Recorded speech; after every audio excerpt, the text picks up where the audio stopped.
Greetings! Has Stonehenge been decoded? Will we be any the wiser by the end of this programme? Let's find out.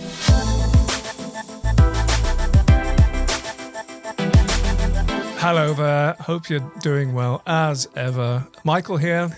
Yeah, Rupert here. And today, as promised, we're at Stonehenge, going back to Stonehenge. Always a worthy subject, but a few weeks ago there was a new paper published by our friend, pleased to be able to call him that, Professor Tim Darvill, OBE of Bournemouth University, brought out a new paper, a surprise new paper about Stonehenge, in that it dealt with the calendrical aspects of Stonehenge and the hypothesis that that's the purpose, through numerical means, what Stonehenge was all about. I say odd because in the past, Tim's been more of a stone and, very from the archaeological point of view, what's in the ground, and to do with the bluestones, of course. But this sort of rather more ethereal area, it's a surprise to hear him pipe up in it. Well, in fairness, he has talked at length about the calendrical aspects before. It's just he's never really nailed it quite so strongly as he has in this new piece of research. As he's just, right. It seems that crossing some T's and dotting some I's has just revealed another few just refining points. Don't you think? Yes, and he's nailed it strongly enough, for the mainstream media to take notice, and so it has been in the headlines. So this is our two penn'orth on top of that, really. I thought I'd begin it's got a bit of a preamble at the top of the paper there. I thought I might start by reading that just to read that out. Yes. Give a broad context. So at the beginning, Darvill says, scholars have long seen in the monumental composition of Stonehenge evidence for prehistoric time reckoning, a Neolithic calendar. Exactly how such a calendar functioned, however, remains unclear. Recent advances in understanding the phasing of Stonehenge highlight the unity of the Sarsen settings. Here, the author argues that the numerology of these Sarsen elements materializes a perpetual calendar based on a tropical year of 365.25 days. The indigenous development of such a calendar in northwestern Europe is possible, but an Eastern Mediterranean origin is also considered. The adoption of a solar calendar was associated with the spread of solar cosmologies during the 3rd millennium BC and was used to regularize festivals and ceremonies. So that's it in a kind of nutshell. That's it in a nutshell. So thanks, folks. We'll see. Next time.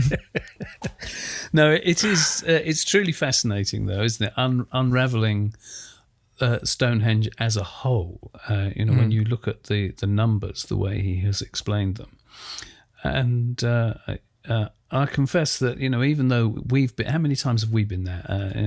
Over the years, lots, and within the stones, only a couple.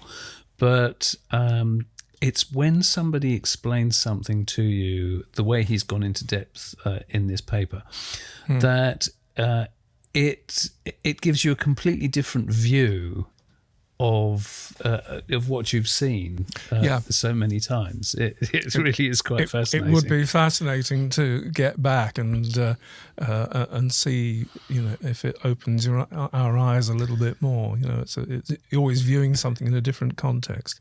Yes. So we would be remiss, I think, if we didn't just remind people, because it's important to remember how Stonehenge is constructed and what we're referring to when we talk about the numbers. That's a handy way of doing it. Some people will be listening audio only, though.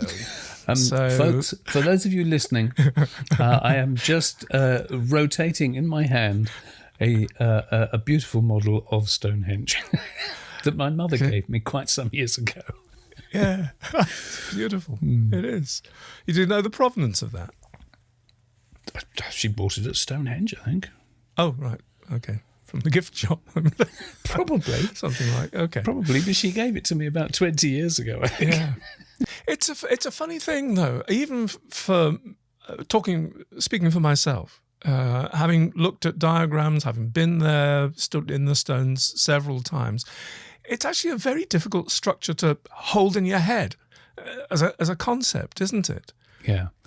I think one of the aspects of that is, we've talked at length before about the blue stones, and of course it was all over the news before, when Mike Parker Pearson's work was talking about the relocation of an entire stone circle, whether you agree with that or not. The point is that the stones did come from Preseli.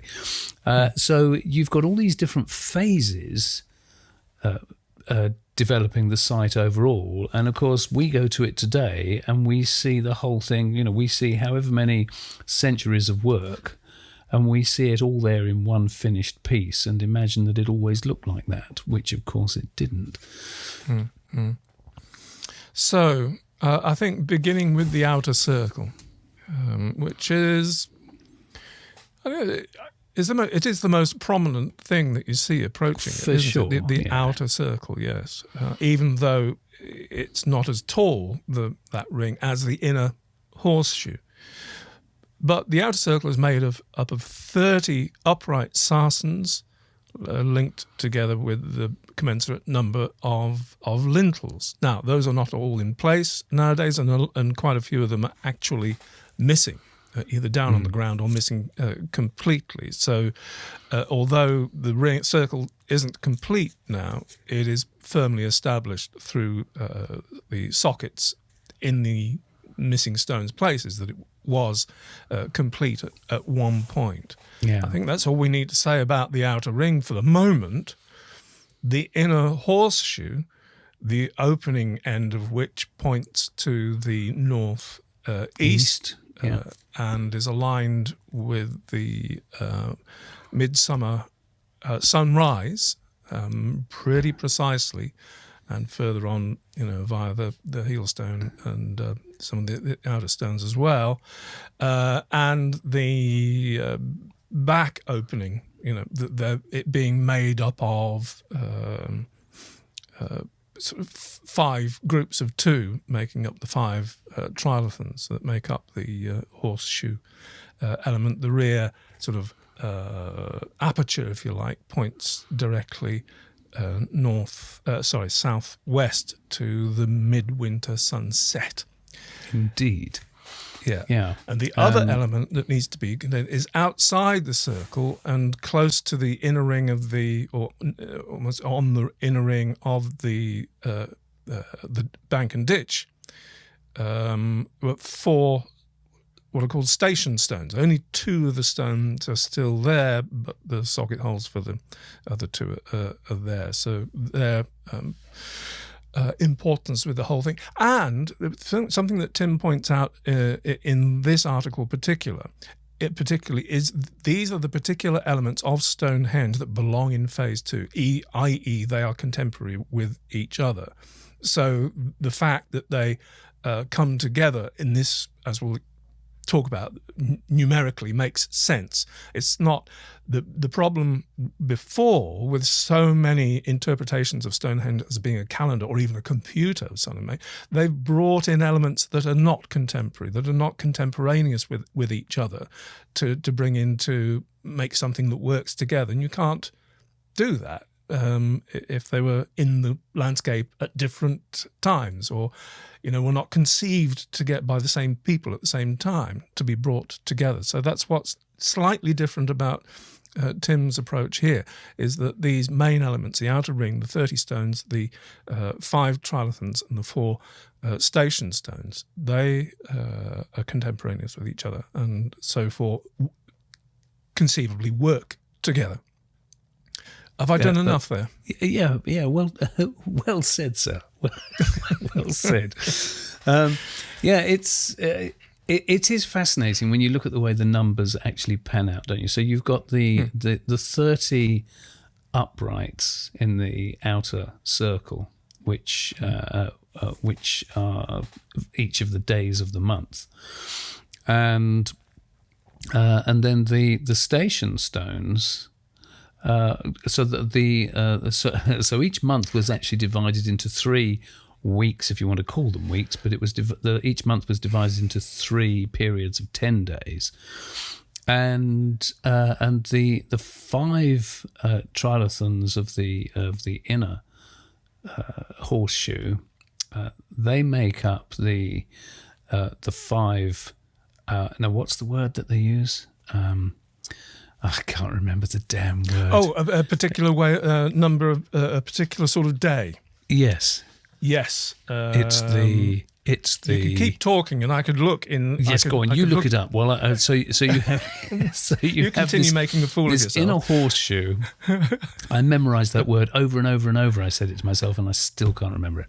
Yeah. But so that horseshoe of 5 trilithons makes up the additional month. It's like a mini month, put it that way, that gives you the extra 5 days, and then the outer rectangle of the station stones.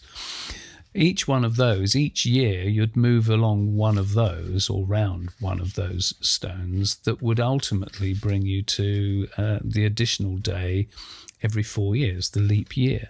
So it's an extremely complex, gloriously clever calendar on the ground.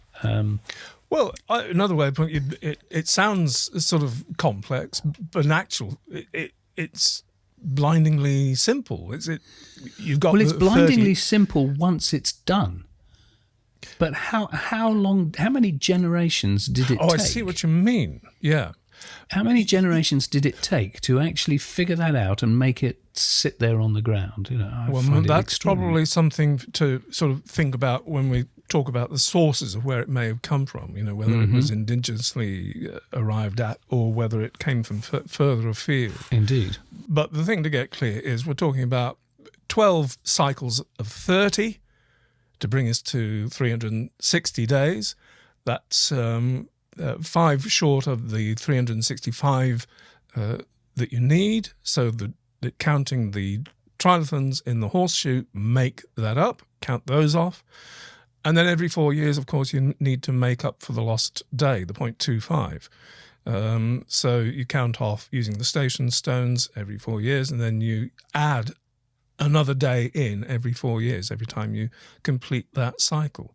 So to have those numbers, those particular numbers lined up like that, that produce 365.25, it's not to be sniffed at, is it? 35 and 4.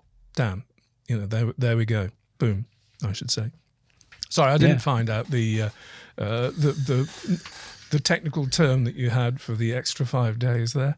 I failed. I'll have to find it because it'll drive me insane.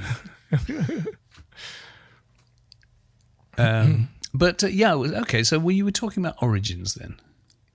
Yes. Just before we leave those numbers, though, yes. I think that's right. It's extraordinary that those numbers line up, if you like. So that my phrase I'm using there is that they line up. And it's not extraordinary enough in my mind. I want a bit more, because there is a missing bit, is how you tally the 12 or 6. Because the days are being tallied, but the months are not. Mm-hmm. You see what I mean? I see exactly what you mean. What's keeping track of each time you do the circuit, the 30-day circuit? And ostensibly, that's missing. There is no group of 6 or 12 stones or what have you that possibly mark that off. Except that, you said, you mentioned the 10-day week. Yes. Now, that does seem to be marked off in the 30 stones, because stones 11 and 21 are markedly narrower, slenderer than the other uprights there. And they mark off those 10-day weeks. I'm suggesting, actually, that maybe there's a discrepancy in the 5th, 10th, 15th, 20th and 25th to give you 6. Maybe. Interesting. Maybe. I don't know if Tim's looked for that, but then that would give you at least the bring you to mid.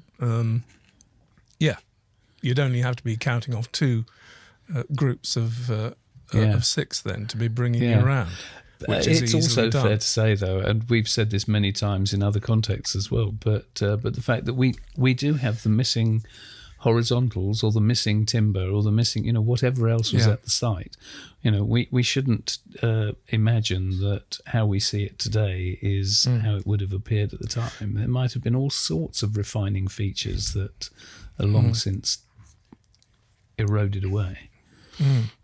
I mean, we shall have to get Tim on himself, of course, and I think we're sort of working along that process. He's already said he'll do it, and we'll let you know when we've managed to nail a date. Yeah, well, if you can take any more of us wittering about Stonehenge as a calendar together with Tim himself, watch out for that. What was I going to say? Forgotten what I was going to say now. Well, you had been talking about marking off the 6. Oh, yes, that's right. No, I said earlier off air is that because you need to be able to count things off, Stonehenge would have had to have been a dynamic site. And, aside from having a special stone that you move around to mark things off, what other ways could you do it? There's no obvious evidence of movable stones that are dynamic and used to tick things off, like the hands of a clock. So one can assume there would be wood, of course. The thing we're forgetting about, of course, and Tim does mention it, there's a group of unexplained post holes and stuff and sockets in the north eastern entrance, which are rather sort of random. Not random, actually. They look like the remains of a toll gate that was there in the entrance. You know what I mean? Sort of public access styles, but more likely were to do with alignment and so on and so forth. I wonder if they had a large stone ball that actually was rolled along the lintels. Yeah. So you just stop the ball at the appropriate spot every day. Yeah. That we're playing with you now. We're playing with you. However, the Tim goes on to make the compelling point that yes, this calendar could have been developed indigenously, and independently in England, in Britain, 2500 BC. But there are too many similarities with calendars that were being developed over in the Eastern Mediterranean, i.e. in Egypt and beyond, at the same time and slightly before. The Egyptians had something called the civil calendar, and that was structured in exactly the same way. It had this 10-week, 10-day week within the 30-day month. And then, in addition, not only you had the 5, you had the 5 deities. They would represent that those extra 5 days had the 5 deities: Osiris, Horus, Seth, Isis, and Nephthys. Nephthys. I'll put my teeth in. So Tim did, raise the idea. That did the same thing apply at Stonehenge, that those 5 trilithons, as the days were being celebrated, did they relate to gods in Britain?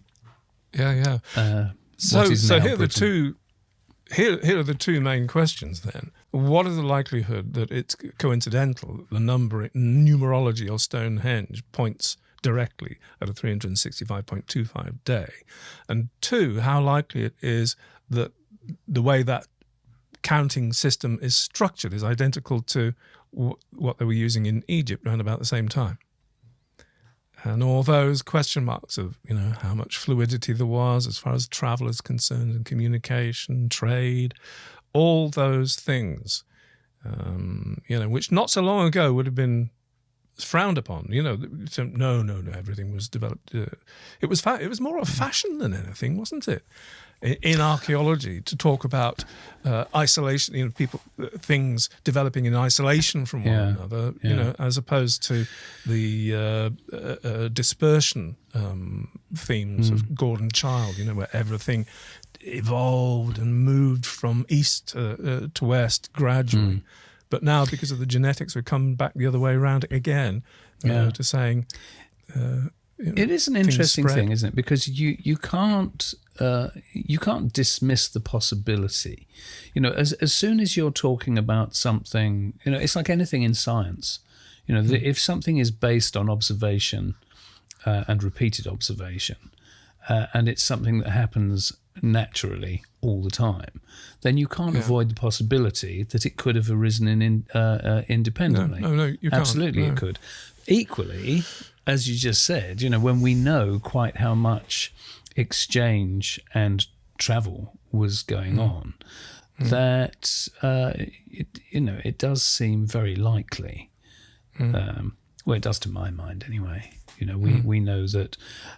For example, one of the things that cropped up in the news a couple of years ago was how some faience beads had been found in, I think it was Norway, wasn't it? It was certainly, it was in Scandinavia, I think it was Norway, that they know came from the same foundry, for want of a better word, as the beads that were in Tutankhamun's tomb. And so you can't say that they were made by the same man. They might have been, but they certainly came from the same place. So clearly the exchanges were there. Whether they took those sorts of concepts with them, I have no problem with the concept at all. I think it's more likely than not, I think. Do you? Would you agree with that? Absolutely. And so often it is about likelihoods rather than proofs, as in prehistory, about which avenue you choose, which you seem is more likely. One solution is more likely than another, rather than being able to be absolute about it. I have to say, you'll be thrilled that the word we were trying to remember was epigomenal.